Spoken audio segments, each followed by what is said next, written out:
ada cerita Abu Lahab meletakkan kotoran di pintu kediaman Rasulullah Shallallahu Alaihi Wasallam. Di suatu hari Abu Lahab melihat Nabi Muhammad Shallallahu Alaihi Wasallam mau melakukan sholat. Seketika itu Abu Lahab mencekik Nabi Muhammad Shallallahu Alaihi Wasallam dengan cekikan yang niatnya untuk membunuh.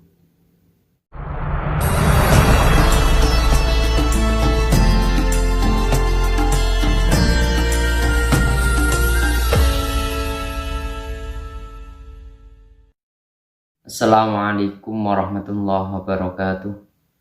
Alhamdulillahilladzi hadana li hadza wa ma kunna linahtadiya laula an hadanallah. Asyhadu an la ilaha illallah wahdahu la syarikalah wa asyhadu anna Muhammadan abduhu wa rasuluh. Allahumma shalli wa sallim wa barik ala sayyidina Muhammad wa ala ali sayyidina Muhammad kama shallaita wa sallimta wa barikta ala sayyidina Ibrahim wa ala ali sayyidina Ibrahim fil alamina innaka Hamidum Majid. Allahumma aftah lana futuhal arifin waj'al a'malana khalisatan liwajhikal karim warhamna ya arhamar rahimin rahmatan min indik rahmatan tunih bi rahmatika amma siwak. Amma ba'd. Di video kali ini kami akan melanjutkan kajian kitab Khulasatul Nurul Yakin, kitab karangan Syekh Umar bin Abdul Jabbar. Kitab yang membahas tentang sejarah agama Islam atau sejarah Nabi Muhammad Shallallahu Alaihi Wasallam. Langsung saja kita mulai. Bismillahirrahmanirrahim. Qala musannifu rahimallahu ta'ala wa nafa'na bihi wa bi ulumi fid dharaini amin amin ya rabbal alamin. Ida'u Quraisyin ay hadza utawi iki iku ida'u Quraisyin iku nglaraknone kaum Quraisy lin nabi marang Nabi Muhammad Shallallahu Alaihi Wasallam. Di pembahasan kali ini kita akan membahas tentang kaum Quraisy menyakiti Nabi Muhammad Shallallahu Alaihi Wasallam. Akhodat ngalap sopo Quraisyun kaum Quraisy tu'di hale nglarani sopo kaum Quraisy ar-Rasulah ing Rasul. Atas tahziulan amrih ngenyek sopo Quraisy bihi kelawan Rasul. Khususon luwe-luwe idza dhahaba ing dalem nalikani budalan sinten Nabi ila sholati marang sholat. Ba'da an ra'at ing dalem sawise oleh ningali sapa Quraisy istimrarahu ing tumuruse Nabi fi dakwati ing dalem ngajak-ngajak wa difai amihi lan belanine pamane Kanjeng Nabi Muhammad sallallahu alaihi wasallam anhu saking Nabi Muhammad sallallahu alaihi wasallam. Setelah melihat Nabi Muhammad Shallallahu Alaihi Wasallam terus mengajak menyebarkan agama Islam dan pamannya selalu membela Nabi Muhammad Shallallahu Alaihi Wasallam, kaum Quraisy memutuskan untuk menyakiti Nabi Muhammad Shallallahu Alaihi Wasallam dan mengejeknya. Lebih-lebih tatkala Nabi Muhammad Shallallahu Alaihi Wasallam bepergian untuk mau melakukan sholat. Maka nalan ono sinten Rasulullah Shallallahu Alaihi Wasallam yuqabilu iku nerimo balesi sopo Nabi hum ing Quraisy bihalmi kelawan sifat aris wa sabri lan sabar waludfi lan lemah lembut wal afi lan ngapura. Rasulullah Shallallahu Alaihi Wasallam ketika disakiti oleh kaum Quraisy, beliau membalas dengan akhlak yang baik, yaitu dengan sabar, dengan lemah lembut dan dengan memaafkan.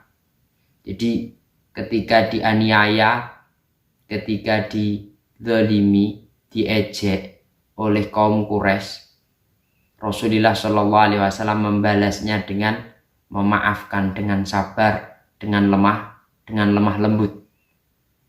Wa kana lan ono asyaddahum iku luweh banget kaum Quraisy idaan apane nglaranine li rasuli marang Rasul sapa Abu Jahal wa Abu Lahabin lan Abu Lahab wa Uqbatu ibnu Abi Mu'id lan Uqbah ibnu Abi Mu'id wal Walidu ibnu Mughirah lan Walid ibnu Mughirah. Di antara kaum Quraisy yang menyakiti Nabi Muhammad SAW, ada orang yang sangat-sangat getol sekali, sangat-sangat menyakiti Nabi Muhammad SAW dibandingkan kaum Quraisy lainnya, yakni Abu Jahal, Abu Lahab, Uqbah bin Mu'aid, dan Walid ibnu Mughirah. Ada cerita Abu Lahab meletakkan kotoran di pintu kediaman Rasulullah Shallallahu Alaihi Wasallam. Di suatu hari Abu Lahab melihat Nabi Muhammad Shallallahu Alaihi Wasallam mau melakukan sholat. Seketika itu Abu Lahab mencekik Nabi Muhammad Shallallahu Alaihi Wasallam dengan cekikan yang niatnya untuk membunuh. Ketika dicekik oleh Abu Lahab, Abu Bakar sahabat Nabi Muhammad SAW yang iman kepada Nabi Muhammad SAW melihat kejadian seperti itu, akhirnya menyelamatkan Nabi Muhammad SAW. Itu merupakan salah satu cerita Nabi Muhammad SAW disakiti oleh kaum Quraisy. Waqadin takomalan teman-teman bales sapa Allah min jami'il mustahziina, saking sekabehane pira-pira wong sing ngenyek, ba'dal hijrati ing dalem sakwise hijrah Nabi Muhammad sallallahu alaihi wasallam. Faminhum mongko iku tetep setengah saking mustahziin, man utawi wong kutila kang dipateni sapa man. Wa minhum lan iku tetep setengah saking wong man utawi sapane wong ahlakat kang matekno hu ing man al-amradu apa pira-pira penyakit. Melihat kekasihnya disakiti oleh kaum Quraisy, Allah Subhanahu wa taala membalas semua orang yang menghina Nabi Muhammad SAW setelah hijrahnya Nabi Muhammad SAW dari Mekah ke Madinah. Ada kalanya orang yang mengejek tadi dibunuh oleh seseorang. Ada kalanya Allah Subhanahu wa taala menurunkan penyakit sehingga orang yang mengejek Nabi Muhammad SAW mati dengan mengenaskan. Itu merupakan salah satu balasan Allah Subhanahu wa taala kepada orang-orang yang menghina Nabi Muhammad SAW. Kisah tadi bisa kita ambil suri tauladan.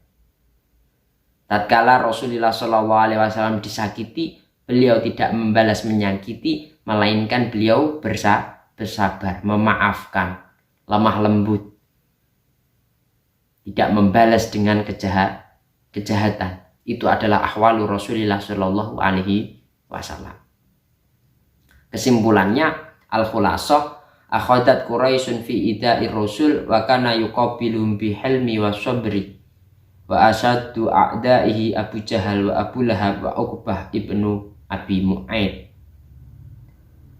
Kaum Quraisy memutuskan untuk menyakiti Rasulullah Shallallahu Alaihi Wasallam. Wa kana yuqabilu bihilmi wa sabri. Ketika disakiti kaum Quraisy, Rasulullah Shallallahu Alaihi Wasallam tidak membalas menyakiti, melainkan beliau bersabar. Beliau memaafkan, beliau memaklumi.